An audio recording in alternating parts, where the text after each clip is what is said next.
नमस्कार, मैं हूँ अमिता पंकज और आप देख रहे हैं राजसत्ता एक्सप्रेस। राजसत्ता एक्सप्रेस के लीगल मैटर में आज बात करने जा रहे हैं गुजरात हाई कोर्ट के एक जजमेंट के बारे में और इसके साथ ही बीएनएसएस के सेक्शन 69 के अनुसार अगर कोई व्यक्ति किसी लड़की से शादी का वादा करके उसके साथ में फिजिकल रिलेशन बनाता है और उसके बाद में शादी से इनकार कर देता है, तो इसे जो है बीएनएसएस के अनुसार उसे जो है छल की कैटेगरी में माना जाएगा और उस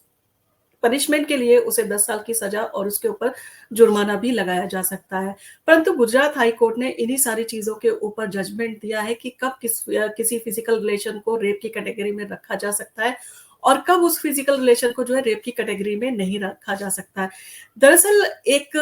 केस आया था गुजरात हाई कोर्ट में जिसमें एक लड़की ने ये एलिगेशन लगाया था लड़के के ऊपर कि उसने उससे शादी का वादा किया था और उसके बाद में जो है उसने उसके साथ में फिजिकल रिलेशन बनाया और कई ओकेजन पर जो है उसने उसके साथ में जो है फिजिकल रिलेशन लगातार बनाए, जिसके कारण वो प्रेग्नेंट हो गई और अब वो उस लड़के से शादी के लिए कह रही है, तो वो लड़का जो है शादी से इनकार कर रहा है। और आपको ये भी पता है कि अगर कोई आपके ऊपर झूठा आरोप लगाता है या आपको झूठा फँसाने की कोशिश करता है या मैलिशियस इंटेंशन को लेके जो है आपके ऊपर केस करता है, तो आपके पास में ये अधिकार है। आप हाई कोर्ट में जाके जो है उस केस को क्वेश करा सकते हैं अपना रीज़न देके। और लड़के ने जो है वो इसी स्टेप को उठाया और उसने गुजरात हाई कोर्ट में जाकर अपना पक्ष रखा और उसने सारी चीज़ों को जो है वहाँ पर जाके बताया और लड़के ने जो है ये सारी चीज़ें जो है गुजरात हाई कोर्ट को कहा कि उसके ऊपर जो है ये झूठा केस लगाया गया है और उसे फँसाने की जो है वो कोशिश की जा रही है। और उसका कहना था कि जो रेप का आरोप लगाया गया है वो बेबुनियाद है और लड़की ने अपनी कंप्लेंट में कहा कि लड़के ने मेरे साथ शादी का झूठा वादा किया था और इसके बाद जो है मेरे साथ फिजिकल रिलेशन बनाए और मल्टीपल ओकेजन पर हमने जो है फिजिकल रिलेशन बनाए और इस कारण से मैं प्रेग्नेंट हो गई और बाद में मैंने जब लड़के से जाकर ये बात बताई और उससे शादी के लिए कहा, तो उस लड़के ने साफ जो है इनकार कर दिया और इस सारी चीज़ों को लेके जो है लड़की ने केस फाइल किया और ये लड़की की साइड से जो है वो जो स्टोरी जो थी वो बताई गई थी पूरी। लड़के का कहना था कि मैं मानता हूँ कि मैंने शादी का वादा किया था और मैं शादी भी करना चाहता था, परंतु कुछ कारण है जिसके कारण मैं अब शादी नहीं कर पा रहा हूँ और जब मैंने शादी का वादा किया था वो पूरे मन से किया था, पूरी इंटेंशन के साथ में किया था और किसी कारण से मैं जो है वो उस पे जो है वो अमल नहीं कर पा रहा हूँ, शादी नहीं कर पा रहा हूँ। और अगर इस तरह की कोई चीज़ होगी तो क्या हर लड़की जो है वो रेप का केस फाइल करेगी? क्योंकि हमने जो रिलेशन बनाए थे वो आपसी सहमति से एक-दूसरे के कंसेंट के साथ में ही बनाए थे और शादी का वादा भी किया था और किसी कारण से उस वादे को पूरा करने में मैं असमर्थ हूँ। इसका मतलब ये थोड़ी है कि मैंने लड़की के साथ में रेप किया है और हमारे बीच में जो भी था, वो आपसी सहमति से था यानी कि कंसेंसुअल था और इसका मतलब ये थोड़ी है कि मैंने उसके साथ में रेप अटेम्प्ट किया और वो इस तरह का एलिगेशन लगा के मेरे ऊपर केस फाइल कर देगी। लड़के ने दूसरी बात भी बोली, लड़की ने कहा कि मेरे साथ फिजिकल रिलेशन बनाए थे, वो चीज़ें ठीक है कि मैंने उसके साथ में जो है फिजिकल रिलेशन बनाए थे, परंतु वो ये जो मेरे ऊपर एलिगेशन लगा रही है कि मैं उसके कारण वो प्रेग्नेंट हुई और उसके बच्चे का फादर जो है मैं हूँ, तो उसने बताया कि हमने इन सारी चीज़ों को लेके जो है डीएनए भी टेस्ट करवाया था, परंतु मेरा डीएनए जो है उस बच्चे से मैच नहीं खाता है, यानी कि मैं उस बच्चे का बाप नहीं हूँ और ये सारी चीज़ें जो है वो कोर्ट के सामने खुल के आई थी और कोर्ट ने माना कि कोई लड़का लड़की के साथ में जो है शादी का वादा करता है और फिजिकल रिलेशन बना सकता है, परंतु लड़कियों को भी जो है वो इन सारी चीज़ों के बारे में सोचना चाहिए। लड़कियाँ भी इतनी भोली नहीं होती हैं कि वो लड़का जो है वो 2 से 5 साल तक उसके साथ में जो है फिजिकल रिलेशन बनाए हुए हैं और उनको कभी इस चीज़ का ख़्याल नहीं आया कि वो उसके साथ में धोखा कर सकता है, वो उसको छोड़ के भी जा सकता है। वो बराबर से उन सारी चीज़ों में अगर सहमत है और वो बराबर से उनकी इच्छा से जो है ये सारी चीज़ें कर रहा है, तो लड़की को जो वो निर्दोष और भोला जो है नहीं माना जा सकता और उसके अंदर भी अपना दिमाग था, वो ये सारी चीज़ें सोच सकती थी कि उसके साथ में जो है ये सारी चीज़ें हो सकती हैं। और फिज़िकल रिलेशन बनाना था तो वो सिर्फ़ शादी के लिए ही बनाया था। ऐसा भी नहीं हो सकता है क्योंकि शादी के वादे के लिए लंबे समय तक जो है फिज़िकल रिलेशन नहीं बनाया जा सकता। अगर कोई इसी तरह की चीज़ें करता है तो वो कम समय में इस तरह की चीज़ें करता है और वो जल्दी से जल्दी कोशिश करता है कि शादी कर ली जाए। परंतु बार-बार ये सारी चीज़ें कंटिन्यू करना और शादी को जो है टालना, तो कहीं न कहीं लड़की की भी जो है वो उन सारी चीज़ों में कंसेंट थी और उसको सोचना चाहिए था कि वो उन सारी चीज़ों में जो इस तरह की चीज़ें कर रही है, उसके साथ में जो है धोखा भी हो सकता है, तो उसने इन सारी चीज़ों के ऊपर ध्यान क्यों नहीं दिया? और इस केस में कोर्ट ने बोला कि लड़की 18 साल से ऊपर की थी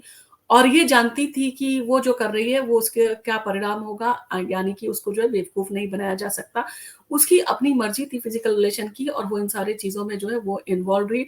और शादी का वादा जो है वो किया था, उसके बाद में ये सारी चीज़ें जो करना, ये कहीं न कहीं लड़कियों को भी इन सारी चीज़ों के बारे में जो है वो सोचना चाहिए। और दूसरी बात जो है कि इंडिया में मैक्सिमम केसेस जो है वो इसी तरह के आ रहे हैं कि लड़कियाँ जो हैं वो पहले लड़कों के साथ में जो है फ़िज़िकल रिलेशन बनाती हैं, सारी चीज़ों के लिए कंसेंट देती हैं और जब लड़के इनकार कर देते हैं शादी के लिए तब वो जाके इस तरह के केस जो है उनके ऊपर फाइल करती है। परंतु ये सारी स्थितियाँ जो हैं अब बदल गई हैं जिसके कारण जो है वो शादी नहीं कर पा रहा है या हो सकता है कि उसको तब वो लड़की पसंद थी, उसने शादी का वादा किया था, अब वो किसी और लड़की को जो है पसंद करने लगा है। या हो सकता है कि उसके पेरेंट्स का दबाव है, वो पेरेंट्स जो है वो नहीं चाहते हैं कि वो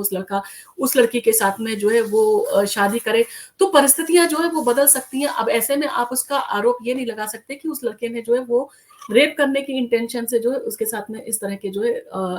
रिलेशन बनाए थे। और इसे आप शादी का झूठा वादा भी नहीं कह सकते और यहाँ ये कह सकते हैं कि वो शादी का वादा पूरा नहीं कर पाया, इसे ब्रीच ऑफ प्रॉमिस कहेंगे। और हर केस में ये नहीं हो सकता है कि लड़के ने जो है वो चीट किया, उसकी इंटेंशन गलत हो और यहाँ पर ये देखा जाएगा कि इंटेंशन लड़के की शुरू से कैसी थी। क्या वो सिर्फ़ उसने उसको चीट किया था सिर्फ़ फ़िज़िकल रिलेशन बनाने के लिए? अगर उसने उसे चीट किया था और सिर्फ़ फ़िज़िकल रिलेशन बनाना उसकी इंटेंशन थी, तब इसे रेप कहा जा सकता है। परंतु जहाँ पर लड़के-लड़की जो है दोनों आपसी सहमति से रिलेशन बना रहे हैं, क्योंकि शादी का वादा सिर्फ़ लड़के ही नहीं करते, लड़की भी हो सकता है कि शादी का वादा किया हो और लड़की भी चाहती हो फिज़िकल रिलेशन बनाना, तो वो दोनों की इच्छा के ऊपर निर्भर करता है कि दोनों ने आपसी कंसेंट दी हो। और रेप का एक ग्राउंड ये भी है कि अगर आपने कंसेंट दे दी, तो वो सारी चीज़ें जो है वो रेप में नहीं मानी जाएँगी। और ये सारी चीज़ों के ऊपर जो है यही था कि कॉन्सेसली जो था वो अपनी कंसेंट फिजिकल रिलेशन के लिए देती रही थी। तो ये जो है रेप नहीं माना जाएगा और महिला जो है वो फिजिकल रिलेशन जो है वो बना सकती है, शादी का वादा भी कर सकती है। और जो आरोपी था वो बायोलॉजिकल जो है वो फादर जो है वो नहीं था, डीएनए में ये सारी चीज़ें जो क्लियर हो गई थी, इसका मतलब उस लड़की का रिलेशन जो है किसी और के साथ में भी था और वो लड़के के ऊपर जो है इस सारी गलत जो है दुर्भावना से जो है उसके ऊपर केस उसने फाइल किया था। हर वो व्यक्ति जो किसी लड़की से शादी का वादा करता है और वो शादी अगर नहीं कर पा रहा है, कोई कारण हो सकते हैं उसके पीछे, उसकी फैमिली का जो है प्रेशर हो सकता है या कुछ और रीज़न हो सकता है या हो सकता है कि लड़की का व्यवहार उसे बाद में पसंद नहीं आया हो, वो उसको जो है लंबे समय तक उसके साथ कंटिन्यू नहीं करना चाहता हो और इसलिए वो है शादी उससे नहीं करना चाहता। और अगर इस तरह के केस आते हैं जहाँ पर लड़की इस तरह का आरोप लगाती है कि लड़के ने उसके साथ में फिज़िकल रिलेशन बनाया है झूठा वादा करके, तो यहाँ पर लड़की को ये सारी चीज़ें प्रूव करनी होगी कि लड़के ने उसके साथ में जो है वो चीट किया है और उसके साथ में जो है सिर्फ़ फिज़िकल रिलेशन बनाने के लिए ही उससे झूठा वादा किया था। और ये सारी चीज़ें प्रूव हो जाती हैं तभी इस केस को जो है वो रेप माना जाएगा। और कोर्ट ने माना कि मैक्सिमम केसेस जो है ऐसे ही आ रहे हैं और जो लड़की हैं वो फिज़िकल रिलेशन में जो है वो एंटर करती हैं और अपने मन से जो है ये सारी चीज़ों को कंटिन्यू करती हैं और जब लड़के जो है उन्हें किसी चीज़ के लिए इनकार करते हैं तब वो इस तरह के जो है केस फाइल करते हैं और ऐसी चीज़ें जो है वो नहीं होनी चाहिए। कोर्ट को भी ये सारी चीज़ों के ऊपर जो है ध्यान देना चाहिए, ये सारी चीज़ें देखना चाहिए कि कोई आपके ऊपर आरोप लगा देता है तो इससे आरोप आपका जो है वो माना नहीं जाएगा। जब तक कि सारी चीज़ें जो हैं वो ये सारी चीज़ें प्रूव ना हो कि उसने जो है चीट की इंटेंशन से जो है इसका मिसयूज़ किया है और उसके साथ में जो है रेप किया है। और कोर्ट ने ये भी माना कि जिस तरह से 498 ए को जो है वो मिसयूज़ किया गया था और डॉरी के केसेस में जो है अब इन सारी धाराओं को जो है वो मिसयूज़ किया जाता है। मैक्सिमम लड़कियाँ जो है लो लड़कों को जो है मेंटली टॉर्चर करने के लिए, उनके पेरेंट्स को जो है प्रताड़ित करने के लिए 498 ए की जो है वो क्रूरल्टी के केस जो है वो दायर करती है। बाद में उसमें सेटलमेंट हो जाता है और उन्हें एक मोटा अमाउंट मिल जाता है इन सारी चीज़ों को सेटल करने के लिए। और उसी तरह से जो है ये सेक्शन 69 है जिसका भी दुरुपयोग हो सकता है और इन सारी चीज़ों के लिए बहुत सारे लोगों ने जो है इसको सेक्शन को चैलेंज भी किया है और इसकी आलोचना भी की जा रही है कि एक समय में ये जो कहते हैं सेक्शन है 69 ये भी इस तरह का इंस्ट्रूमेंट बन सकता है जिसको लड़कियाँ जो हैं अपने मनमाने जो तरीके से जो है यूज़ करेंगी और लड़कों को जो है इन सारी चीज़ों के लिए सफ़र करना पड़ेगा क्योंकि जब कोई केस फाइल होता है और इस दुर्भावना से होता है कि उसके साथ में जो है रेप किया गया, यहाँ पर लड़के को जो है वो तुरंत जो है अरेस्ट कर लिया जाता है और उसके ऊपर केस चलता है और ये सारी चीज़ें जो है प्रूव करने में काफ़ी टाइम लगता है। और ऐसी कंडीशन में लड़कों के जो है वो करियर भी उसका जा सकता है और उसके ऊपर जब इस तरह का एलिगेशन लग जाते हैं, तो उसकी सोशल इमेज जो होती है उस पर भी जो है एक दाग लगता है और इन सारी चीज़ों को तय होने में, केस का डिसीज़न आने में काफ़ी लंबे समय लगता है और यहाँ पर जो है पूरी तरह से देखा जाए उसको सफ़र करना पड़ सकता है। इसीलिए इस धारा की जो है वो इसको जो है वो आलोचना भी की जा रही है और इस सेक्शन को ना सिर्फ मेल ने बल्कि फीमेल ने यानी कुछ महिलाओं ने भी इसे चैलेंज किया है। और इसी से जो है वो एक केस भी है जिसमें ये कहा गया है कि सुप्रीम कोर्ट का जो है एक डिसीजन था जिसमें कहा गया कि every breach of promise to marry is not rape. Supreme Court ने इसका डिसीजन दिया था और ये केस था Naeem Ahmad versus NCT of Delhi का, जिसमें ये सारी चीजें जो कही गई थी कि अगर शादी का वादा किया था और उसमें वादा पूरा नहीं कर पाया क्योंकि उसकी जो फैमिली था उसका प्रेशर था और वो फैमिली के दबाव में आके उसने शादी जो है कहीं और करनी पड़ गई। तो इन सारी चीजों में जो है ये नहीं कहा जा सकता कि उसने रेप किया था क्योंकि जब उसने उसके साथ में रिलेशन बनाए थे तब उसकी इंटेंशन उसके साथ शादी करने की थी और पूरे मन से उसने जो ये सारी चीजें जो है उसके वादे किए थे। तो यही सारी चीज़ें जो है वो देखने की हैं और इस सेक्शन के साथ में जो है जिस तरह से 498 ए और डाउरी एक्ट का जो है वो दुरुपयोग मैक्सिमम लड़कियां आज के टाइम पे कर रही हैं। तो इस एक्ट का भी जो है वो दुरुपयोग की पूरी संभावना है। तो इन सारी चीज़ों को लेके इस सेक्शन को लेके जो है काफ़ी चिंता भी ज़ाहिर की जा रही है और इसको जो है चैलेंज भी किया जा रहा है और इसको लेके जो है पीआईएल भी जो है वो फाइल की गई है कि इस सेक्शन में जो है इस तरह के प्रावधान किए जाएँ ताकि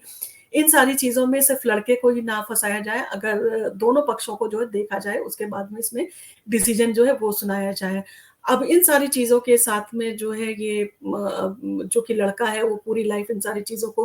प्रूव करने में उसकी निकल जाएगी और वो सफ़र करेगा, उसका करियर भी जो है वो तबाह हो जाएगा। तो ऐसी चीज़ों में जो है कोर्ट को भी डिसीज़न देते समय जो है वो सोच समझ के डिसीज़न देना चाहिए और गुजरात हाई कोर्ट की ये पहल भी काफ़ी अच्छी है और उसने जजमेंट भी काफ़ी अच्छा दिया है। इन सारी चीज़ों के ऊपर कोर्ट को भी जो है वो ध्यान देना चाहिए। और आपको क्या लगता है क्या सेक्शन 69 को जो है लड़कियाँ एक इंस्ट्रूमेंट की तरह लड़कों पर जो है वो दबाव बनाने के लिए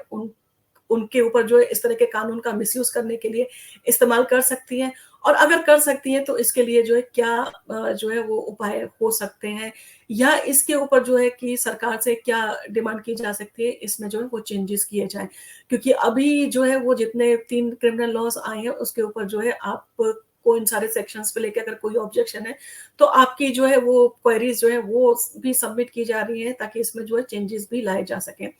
आपको हमारा वीडियो कैसा लगा? आपको अगर हमारा वीडियो पसंद आया तो आप इसको लाइक कीजिए, शेयर कीजिए, सब्सक्राइब कीजिए। हम आपके लिए इसी तरह के वीडियो लेके आते रहेंगे। धन्य